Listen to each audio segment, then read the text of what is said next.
Oh yeah, oh yeah. All right, so we're recording. Thank you guys so freaking much for being here. I'm so happy to see all of your faces. And oh, Kim wrote she's amazing. How are you guys today? Pretty good. Good. Fab. Does everyone have an oil? Do a little anchoring.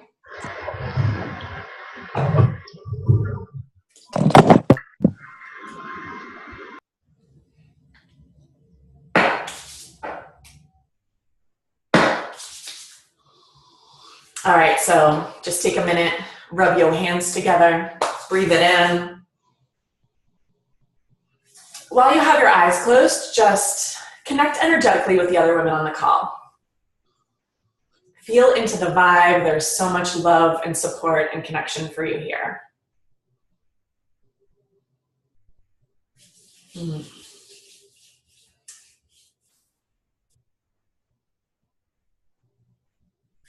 And when you're ready, open your eyes and we can start. All right, so today is Vulnerability Day. And I tried to organize my thoughts on this because I can be known to go off on tangents. So I just made some notes on myself to keep myself on track because I really want to be mindful of everyone's time. This is something that I'm like obsessed with. So, and again, like this is just, I'm speaking from my personal experience right now. So feel free to take what resonates with you, leave the rest. But this is something that I've been working with personally a lot. I have a hard time being seen and heard on like a deep level. I have a hard time receiving. And I think it's become abundantly clear to me that this is standing in the way of my advancement in business and my relationships and things like that. And I think it applies just to our whole lives. So I've really been diving into how do I just become more transparent? Like, how do I really embody what servant leadership means in a way that it means to just walk alongside each other and just be real? And I know I do this with my frontline girls and the girls that I have calls with frequently. You know, I'm always like, babe, I feel you. Like, this is how I'm stuck. But I never do this for the full team. And I think it's important. I think it's important that we can open up a dialogue and feel like whatever we're going through is fine. And that's where we're meant to be right now. And it's exactly what we're meant to be experiencing. So I was just thinking about it today, and you know, I get questions all the time from the team about how to lead, how to motivate our leaders, how to help people get unstuck. And, you know, I really hesitate to be fully transparent about my thoughts on this in a larger setting because, to be honest, like on a deep level, I've always felt like I was sort of doing it wrong because I haven't been doing it the way that I've necessarily seen the majority of people model it to me. And it's so easy for my ego to latch on to watching other teams and other leaders rise so quickly in the business. And just, you know, I'm seeing what's happening on the surface level. I have no idea if it's all rainbow and unicorn farts on the inside of it. But I see what happens on the outside. And I know that all of us go through this, right? Like, we're at a point where we're all aware. Like, we understand when our ego is speaking to us and when our soul is speaking to us. But the ego is a loud motherfucker. And the ego screams, and the ego wants to tell us we're doing it wrong and we're not worthy. And I think that I've had that, you know, I'm very aware of it, but I've always had that voice of being like, you know what, Case, like, your way probably isn't the right way. You're not seeing other people teach it that way. And I'm like, why do other people have to be teaching it that way for me to teach it that way? You know what I mean? Like, if this is, and I've really, you know, I've sunk into it, and the way that I lead is what my soul is asking me for. And so I just want, hopefully by like sharing this a little bit, I hope it gives everyone permission to lead in their own way and close your eyes and feel into what feels right for you instead of looking for the next training. I mean, trainings are fucking awesome. Trainings are amazing, and they help us come up with the new ideas, and they help us give structure to things that we might not know how to structure otherwise. But these trainings can't tell us what feels right in our soul and what makes us feel aligned. You know what I mean? So we have like all of these strategies in the business that we can lean on from a foundational standpoint in terms of leadership, right? Like, we have pipes, we have 2x2x2, we have access to all of these resources, we have BizCamp, all of these things are beautiful. And I think from a logistical standpoint, we need that stuff, right, to keep our businesses going. But at the core of this business people, you know, I know I'm the type of person, and this is how I've always been until I got into network marketing, and network marketing has been my biggest teacher, because I've always been like, well, what's the right way to do this? What is the right, like, I need to know the right way. I need to know the most efficient way. I need to know the most streamlined way. Like, how am I going to be successful in this, right? But this business is so deeply felt, and it's so personal. And I think it's important to have the backbone of that structure, of the things that we're like, okay, these are the things we need to do to like move forward. But then when it comes to leadership, like on a soul level, it's so individual, and we can't put it into a package, and we can't tie it up into a beautiful bow. And like, okay, so let me talk about, I've been hearing about people going to different business trainings lately. And one of them was saying, okay, this is what we do. We bring people on board as builders. We build them up to premier or to silver, like as fast as we possibly can. And then once they have that income coming in, then we're like, okay, go do your thing, go flourish.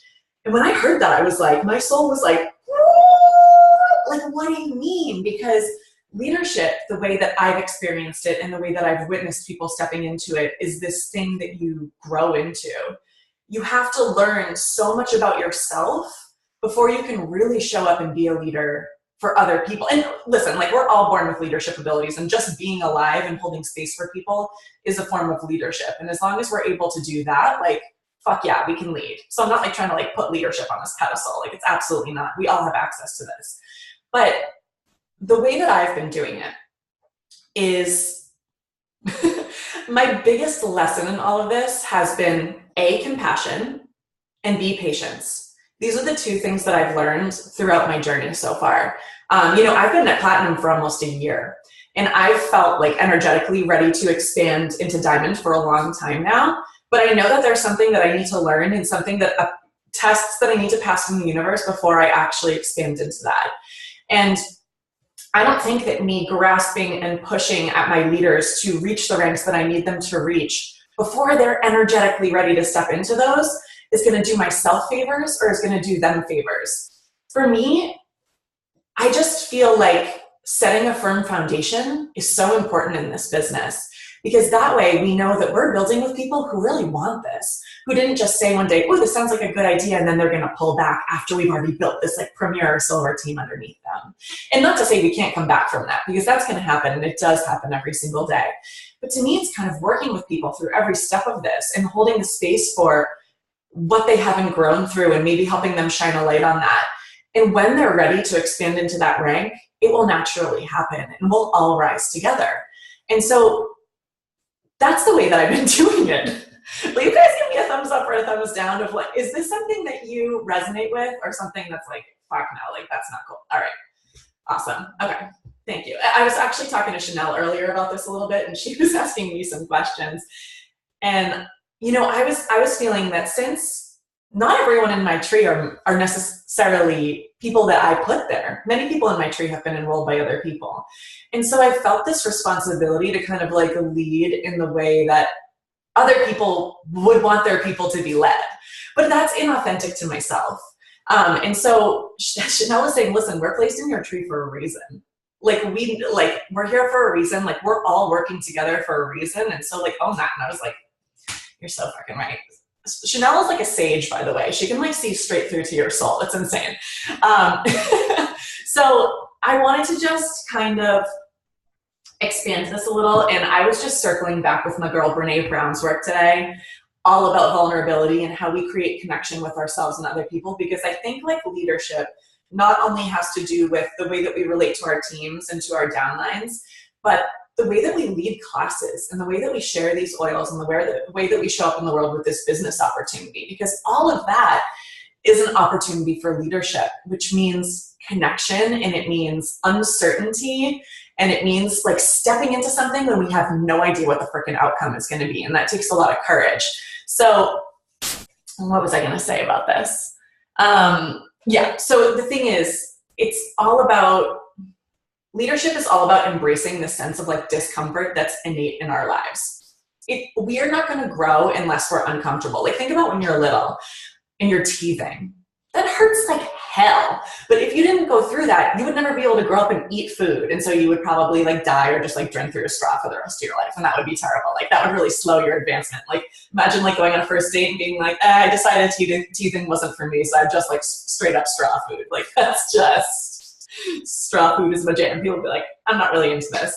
And so if we want to stay stuck in like those infantile stages, fine. We don't need to get uncomfortable. But if we want to expand past our comfort zone, we've got to sink into that discomfort. And we've got to like make discomfort a way of life and something to look forward to, because it just means that we're that much closer to getting what we want or expanding into that vision that we have for ourselves. And as women, we expect ourselves, and there's kind of like this expectation placed on us by society to do it all, to do it perfectly, and not let anyone see us sweat. You know, like we want to do this with pure grace. We just want to show up and be like, oh yeah, like I can be a mom. I can be running 5 businesses. I can clean my whole house. Like I can go food shopping and cook beautiful meals for my family all day. And that's not realistic.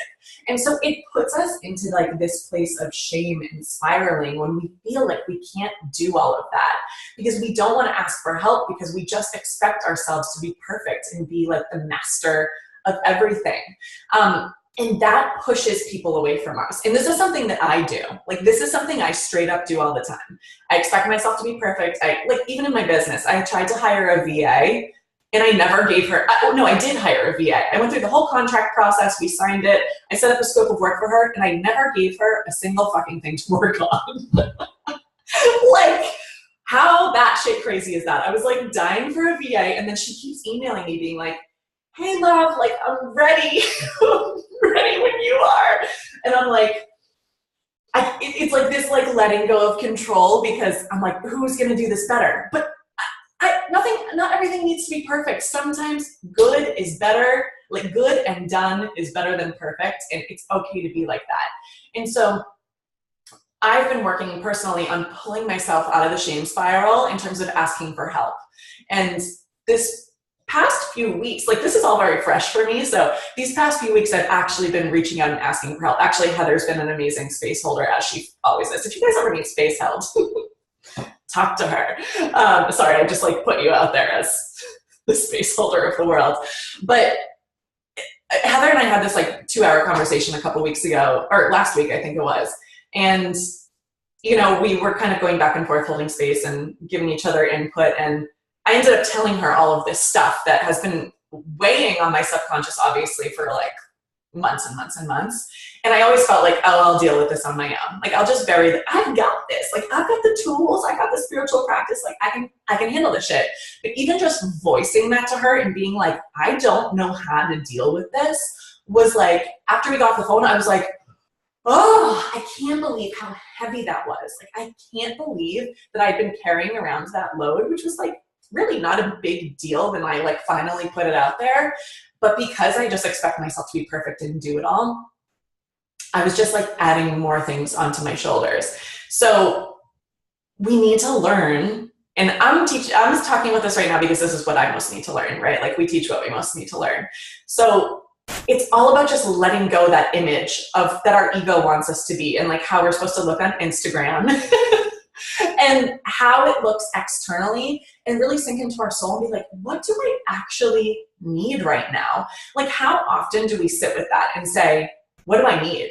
And then like really sink into that and then be like, okay, what can I do for myself? Like, what do I need to do for myself? And then what can I ask other people for help with? But I think also, like, just to caveat this a little bit, I think it's really important to really, really sit with this and kind of dig into it and take off the layers of the limiting beliefs and the things that may be coming up and the excuses before we ask for help, because then we know like what we really need help with. And I think that this whole thing about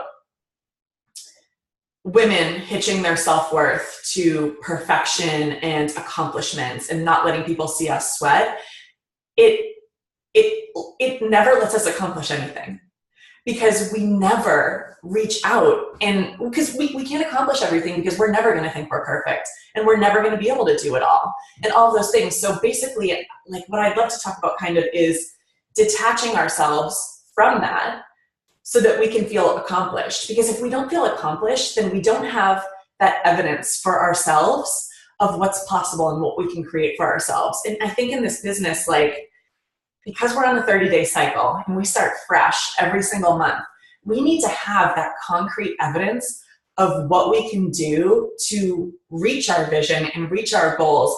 And if we never feel like we accomplished anything, then we have nothing to fall back on except for external people. You know what I mean? So, and I think also, talking about external people, I know the comparisonitis, like the ego comes in, but if we sink into the soul of other people's accomplishments and whatnot, that's just evidence of what's possible for us.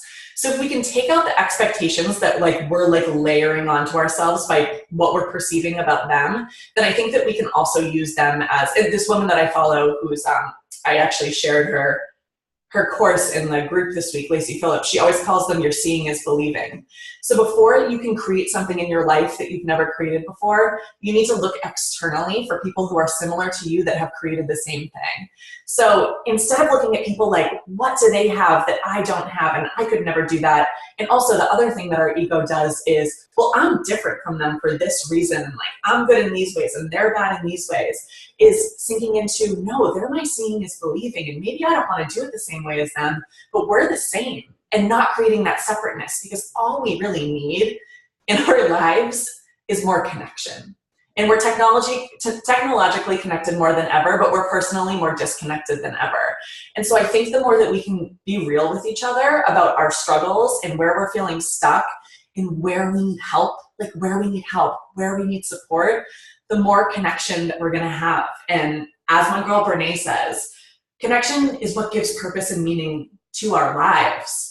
And the reason that we get shame is just the fear of disconnection. And shame comes in the form of thinking, is there something about me that if I let others see will make me unworthy of their connection? And that's what stops us from asking for help. Like maybe we think if we ask our mentor for help, that they're going to think we can't do this shit. Or they're going to think like we'll never rise up, or like they can't count on us. But that's not true. That's not true. We just need to be able to see other people's spots where you need a little love and you need a little support, where we can connect in deeper and help you rise up. Because that's all we're really here to do. We're here for that collaboration. Oh, another thing that I love that she says is, like, innately, and this is something that we always talk about and that we all know, but we're all imperfect. We are all wired for struggle, which is amazing because that makes us resilient and it gives us the ability to be devoted and get back up on our feet, but we are innately worthy of love and belonging. So no matter how different we may feel from people sometimes, and no matter how far we may feel away from our goals, like we're worthy of it. Like right now with what we have right here, we don't need anything else except the ability to be vulnerable and reach out and connect with each other. And then I'll just end on this before we open up the convo. So she says that people who have a sense of worthiness, love, and belonging versus people who don't are separated by only one variable. And it's literally what I just said. They believe they're worthy of it. So there's three components that kind of come underneath that. So there's courage. You need to have the courage to be imperfect, to tell the story of who you specifically are with your whole heart. To have compassion with ourselves. We're so uncompassionate with ourselves and with others. And connection. So as a result of authenticity, we let go of who we thought we think we should be, and we are able to step into who we actually are. So that's pretty much it. So I would love to hear your guys' thoughts on this. I would love to kind of just like open this up. Is this resonating with you guys? Is this the way that you already lead your teams? Anything to add? So juicy, Case. Yeah, so good. It's so apropos because like for me, it's been all about vulnerability.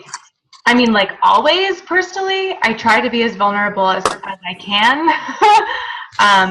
But you're amazing at it. Oh, thank you. But particularly since the beginning of November, because I don't know if you guys have had this experience, but of course I will get triggered occasionally, and I use that space for personal development and self-reflection and growth and an opportunity to step into expansion. But I've had like a massive repeat of people being so triggered by me, like to the point where they want to quit. And it's been really beautiful because like, I feel like this is so great because it allows us to connect more deeply with each other, and to kind of piggyback off of what you're alluding to as well, Casey, like not making like any emotion special. Like it's okay, all of it's okay, and we can bring it to the party. And speaking to the uniqueness of our businesses and like, okay, so just to be really real, Premier Club, the calls have been awesome. And like all of them went to Presidential Diamond in like 2 minutes. So it's like they don't know my journey. They don't know most of our journeys. And so like I've had a hard time on an energetic level, like really resonating with them, like, okay, like that works, I'm gonna put that into practice. I'm sure that works. I'm putting this into practice. And then I'm like, but you don't really get me. Like you really don't. Like, and like so much of my team is about healing the wound of the divine feminine. And so like silver was, you know, it's so interesting. Like when I hit gold, people were like, oh my God, like how did you do it? That's so amazing. And I'm just like, it was harrowing. Like I went for gold 10 times and my team is still like, oh my God, but you did it. And I'm like, what? Like, did you see the 10 months where like I kept failing? Like, do you know what I mean? Like, and so it's just like, and now that we've reached gold, like it's been such an intense month with so many layers. Like, so like there's the soul, like emotional layer of like healing this deep wound of the feminine coming up as I'm really triggering them to embrace their anger and to embrace all of these emotions as equally sacred and welcome in any space. And then me just kind of feeling like, oh shit, because like I largely built my legs to where they are. Now we're having to go back to basics again. And I'm like, patience is really my opportunity of really being compassionate and nurturing. And so this is like a super ramble session, but this is how my vulnerability is showing up today. I love it. So yeah, it's just really, right now I'm really in a space of kind of feeling all the layers of that. And I guess like anybody who's walked in my shoes and has sort of been like a new gold, Beck, I know like you have experience in this. Case, you have experience in this. We've talked about this a lot though. If you have, and it was harrowing. I agree with you, Heather. It was fucking harrowing. Can you share? Because I just don't want to feel alone anymore. Oh no! I said there is no such thing as ease and grace in going for gold. It doesn't exist. Thank you. Thank you very much for that. The thing too about gold that presents a real challenge is it's the first time that your leaders have become leaders, truly become leaders, because it's the first time that they've really had qualifying legs. And so it requires a group rising all at the same time. And that's one of the things I wish that I really truly did push. There were a few months where, in case you know, it was like I was pushing, and I learned such a valuable lesson of like really listening to the entity of my business and really like being, like you were saying, Case, like being honest with myself. Like if I may be ready, but is everyone else ready? And it's okay if they're not. There's no judgment there. Just like being real about it, because what I struggled with, and honestly this still comes up for me, is like, I guess it's sort of like a branch of comparison in a way, is like, okay, like people just, even in Premier Club, they just make it seem so easy that you can just rocket launch to a rank. And I'm not saying that I don't believe that it can't be easy, because there is ease, but like, do you know what I'm saying? Yes. I guess that's sort of like where the heart of where I'm trying to get. Thank you for listening to all of that. Oh my God, thank you for sharing. Go back. What were you going to say? Heather, I think I agree with you from the perspective that watching the Premier Club calls, it has been a little bit triggering, because we do have the perception of them having just bang, they're there already. They didn't do the hard yards, so to speak. And I know they did their own version of the hard work. I've got that, totally get it. But it is so easy to fall into the talk and the language of, but what about me? They haven't done what I've got to do. They don't have my life, and they don't have those challenges and the obstacles that I've had to overcome. And then we start talking about me. And that comparison language, it comes up a lot watching videos like that. And the other thing is that what you said about gold, you've got to have everybody on board because everybody needs those qualifying legs. Absolutely true. And I think what I've come to the conclusion of is that getting to gold is one thing. I think in most cases we're building majority of those legs ourselves up until that level. I really do think that in majority of the cases we get to gold by ourselves. And it's not until we're at gold that we start acknowledging and identifying who the real leaders that are going to carry us beyond gold are going to be. I don't think they're evident at that stage. And that was a bit of a shock, I think, for myself. On reaching gold, I thought, okay, there's going to be some restructuring, and what I thought was there and what I thought was going to carry me forward is not what's going to carry me forward at all. And you do have to go back to the basics of, okay, what are the foundations going to be? Because what I thought were the foundations, they're not the foundations anymore. I've written down a few notes of things that came up whilst you were talking, Casey, and that was without organisation and without asking for help, we just cannot create the space that we need for our zone of genius and for our own personal message. The point of difference that we have that's going to attract in our tribe, we can't build that. We can't give that the time and the energy that it needs to develop into what it needs to be. Casey, I've actually got a meeting, the first meeting ever with a VA today at 11 o'clock. Let's hope I follow through. Because what I realised is that for so long, I've been resisting organisation. And through resisting organisation, that is in turn keeping me playing small, and I'm sabotaging myself. There's no reason for it. It really is just as simple as that. And where I thought I wasn't worthy of a VA or getting some kind of outsourcing assistant, that's bullshit, because all that's going to do is just create more space for my point of difference to attract in the right people and help the right people. So that requires investment, but I'm worthy of that investment. My tribe is worthy of that investment. Absolutely. So that's what I've committed to. That's really exciting. And I know that it just can't be avoided anymore. I do believe. Let's see how it goes. I have no fucking idea what I'm going to get her to do, but I'll figure that out. Let me know when you decide what to pass over, because I need a rule. I need like some sort of playbook for this. Roger that. And then referring back to Ange Peters' podcast last week, if it takes a village, it really does take a village.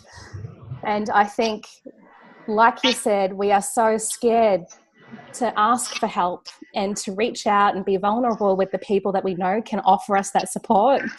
To give you a perfect example, Warren and I were having a conversation the other day whereby he can see what's happening in the world of doTERRA and how the business is gathering its own momentum, and how he can see that it's taken on a life of its own, and he sees me as being really in control of that, and that I don't require any of his support or input at all. Versus in the world of MGO, I require a lot of fucking support. And I said, but that's not true. That is so not true. I'm itching for your input. I know that you have such a strategic mind, and that what you can offer and contribute to this is just, it's beyond. It's so beyond, and I can't wait for you to contribute to that. So I'm sorry that I haven't let you in, and I'm sorry that I've given you the impression that I don't need help, because that's so far from the truth. It's just not being honest at all. It's such a powerful point too, because, and this is something that I'm totally working on and I resonate with, because by not opening the channels to receive from other people, we're actually like stopping their ability to give to us, to provide something for us. And we don't realize that that's like a terrible thing to do to someone, to shut that off. And so it's beautiful that he voiced that to you though. True, but he's also scared in a way that there's a possibility he might taint my experience, because working so closely with MGO, you know, we've had our challenges, and everything is on display for each other, and he knows what my weak points are and I him, and he sees doTERRA as this pure, inspirational little beacon of hope and enjoyment and love for me, and he's worried that by bringing in his male energy that he's going to disrupt that. So interesting. I mean, it's a good thing that it's really becoming Bro-Terra, because he's going to have so many guys to kind of like model what that can look like for him too. Yeah, absolutely. And partners that are coming on board, and I think too, like, you know, it all comes back to that thing about being vulnerable enough to really connect on a deeper level. And like, it's so scary to jump into, especially when you're in a relationship with someone, because you're like, I don't want to disturb this. Like, I don't want to do something and go into unknown territory, especially when it looks so perfect. So how do you feel about bringing him into it? I'm stoked. I really understand and appreciate what his brain has to offer. He thinks in a very different way to I do. But because of that, he has such massive contribution. He's got the potential to offer such massive contribution. I'm excited about it. I am. I really am. But I've got to make sure those channels are open and that I let him in. Absolutely. Well, now that you told us, we will hold the space. Look, to give you an idea of what was happening, so I would go outside to take phone calls relating to doTERRA. I would sit in the car rather than go into the house and talk about doTERRA. I would hide it from him in every way possible. And why do you feel like you were hiding it? Because I felt guilty for not focusing on MGO, that my attention was split focused, that I know that I've got responsibilities there, and I feel like I have to squirrel this away so that I'm still upholding my end of the bargain. That was probably the big one. I totally feel you, and it all comes back to that being able to do it all and do it perfectly and not need anyone's help. And for me too, like, I used to be kind of like that too. Like, when I was on my team calls and stuff, I'd like try to be quiet, but I think it was more like being afraid to be seen in like the way that I connect with the team, because the way that I connect with you guys isn't necessarily the way I connect with the majority of our friends. We go much deeper, and that's not something that like he's used to seeing, or like other people in my life are normal and necessary, because a lot of my friends are like friends who I've known for a long time, and they keep it all up here, and with us we like go right into the heart of it. So for me, I used to kind of like just, but now I'm like, whatever. Like, you know. Well, it's funny because on when he has heard some of those conversations, he's like, who the fuck are you?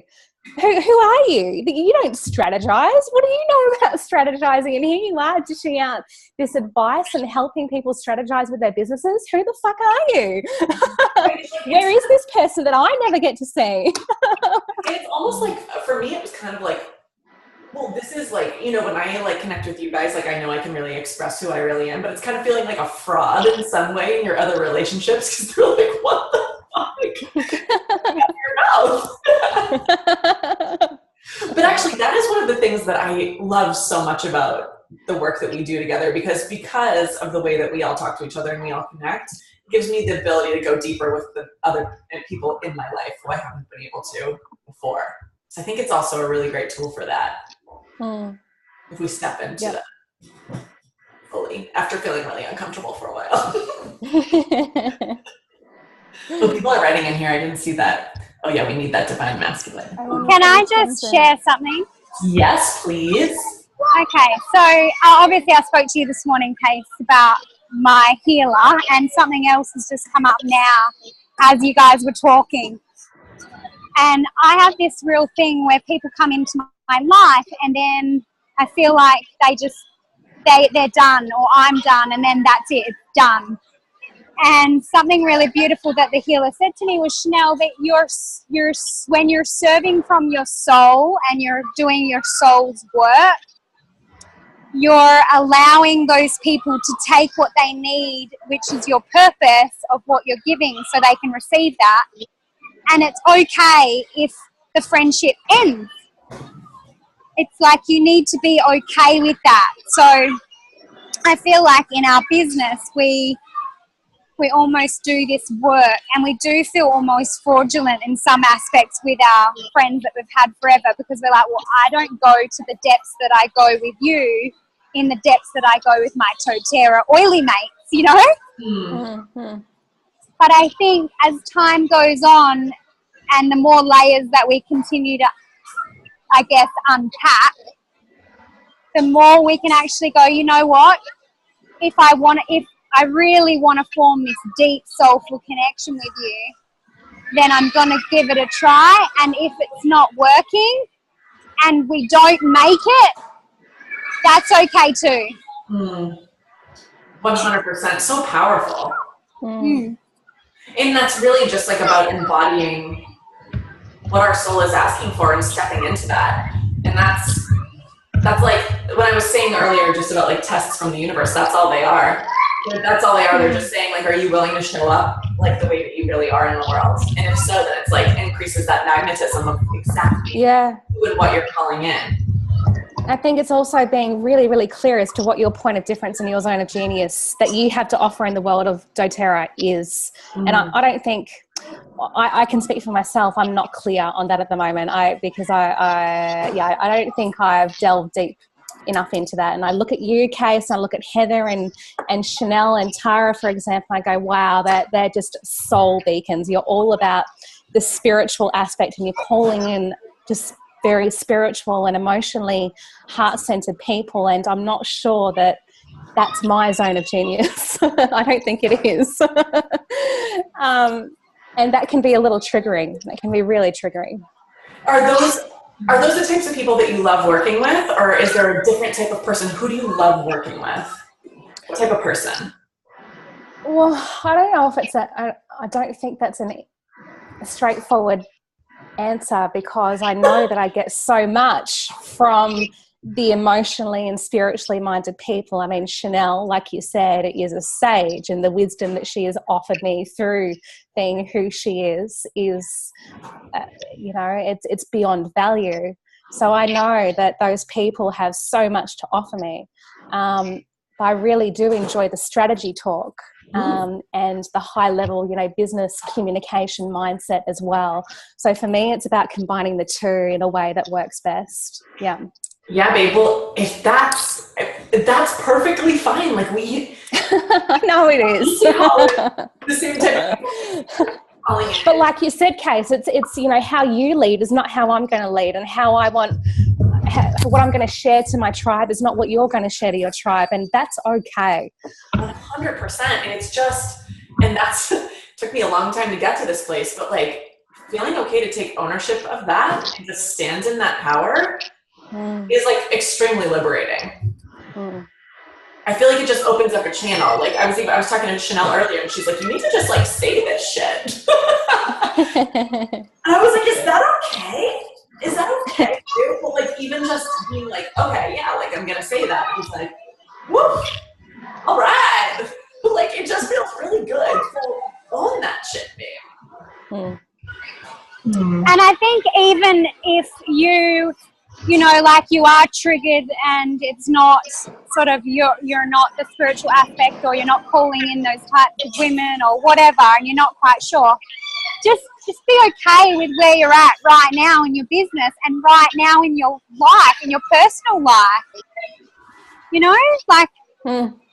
I think we're all on our own journey, and when the time is right and you want to go down that path, if you feel called to walk that spiritual path, the doors will open when the timing is right for you to do that, Totally. Yeah, if that's something you want to do. And truthfully, Beck, it's a whole other layer of discipline. So, like, you're saving yourself a lot of time.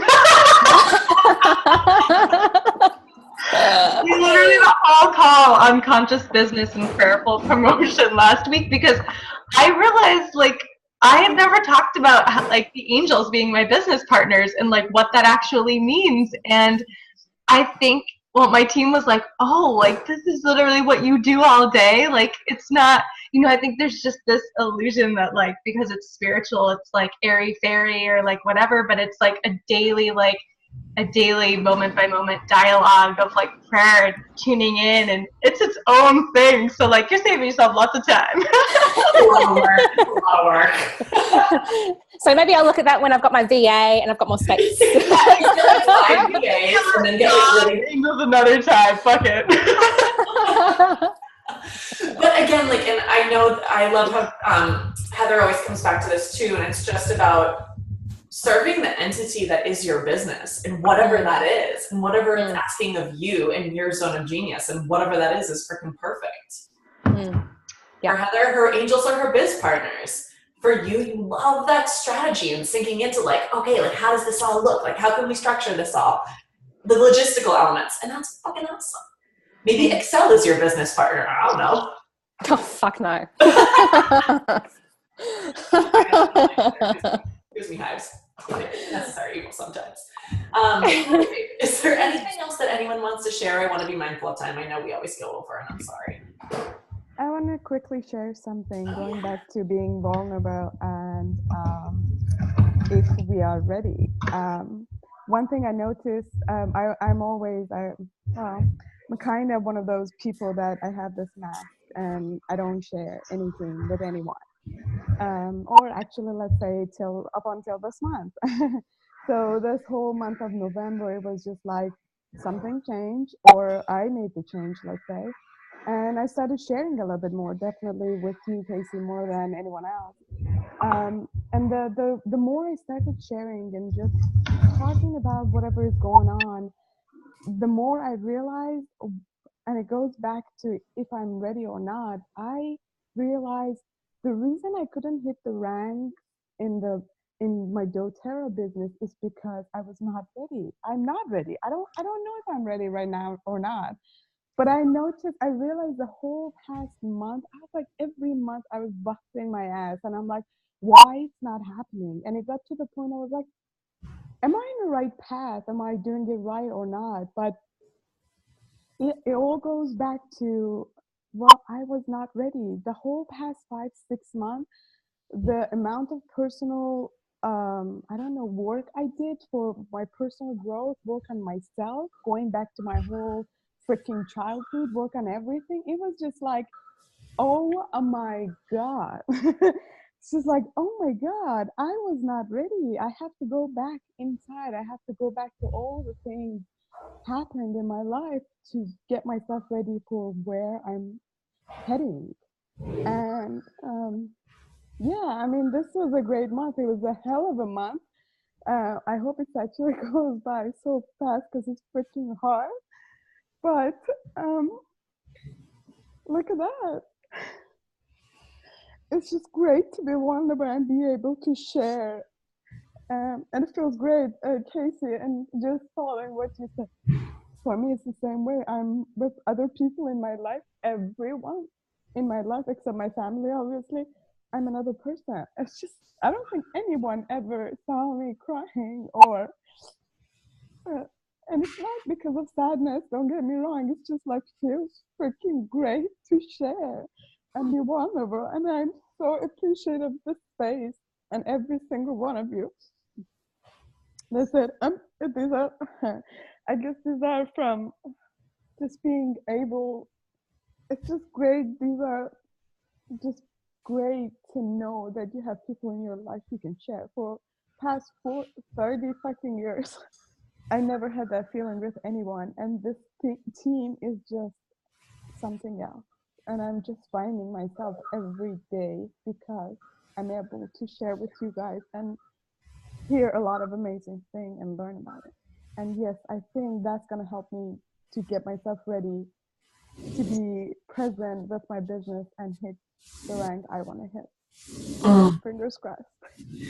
Oh, absolutely, babe. And I know how hard it is to be vulnerable about that, especially with a group. And I know that's huge. And I think most of us can relate that this is like the first time that you've ever, for me, and I'm getting this from what you said, the first time you felt the sense of like a soul family of people who are just accepting of you, like whatever, warts and all, like everything that comes with that, and willing to hold that space, and or not willing to hold that space, but like happy and like here to hold that space. And the expansion will happen when it feels ready. Girlfriend, you're doing so much work right now.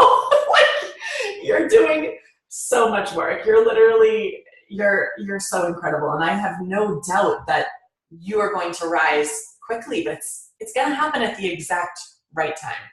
I agree. Oh, people are writing so many things. I'm not sure if you have your chat open, but they're saying divine timing. We've got you, darling. Connection, union, purpose. We have nothing to hide from each other, Sally. Oh, you guys, are you reading all of this? There's so many things. Love you.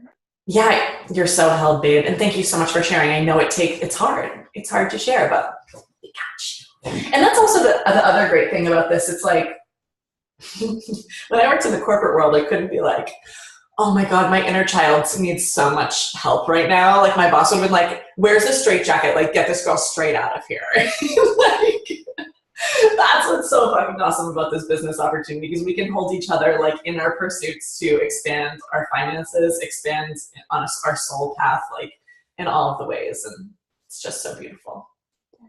Thank you for sharing.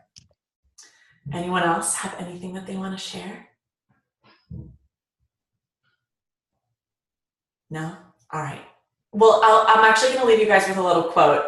I'm doing this Women's Circle leader training, which by the way is awesome, and I would highly recommend it. And they were talking about leadership in one of our recent sessions, and I loved this quote. And it's all about basically just like owning who we are, and keeping our channel open for everything to flow in. So I'll just read it to you. It's kind of long. I'll post it in the group if you guys want it. It's by, what the hell's her name? I think it's Margaret Graham, Mary Graham. I don't know. I guess she's a professional singer and choreographer. I don't know who this lady is, but she got some wise words. So here it is. There is a vitality, a life force, an energy, a quickening that is translated through you into action. And because there's only one of you in all time, this expression is unique. And if you block it, it will never exist through any other medium, and it will be lost. The world will not have it. It is not your business to determine how good it is, nor how valuable, nor how it compares with other expressions. It is your business to keep it yours clearly and directly, to keep the channel open. You do not even have to believe in yourself or your work. You have to keep yourself open and aware to the urges that motivate you. Keep the channel open. All right, babes, sending you all so much love. Thank you so much for being here. I really appreciate you showing up and sharing this space with us. Have the best night, morning, wherever you are in the world.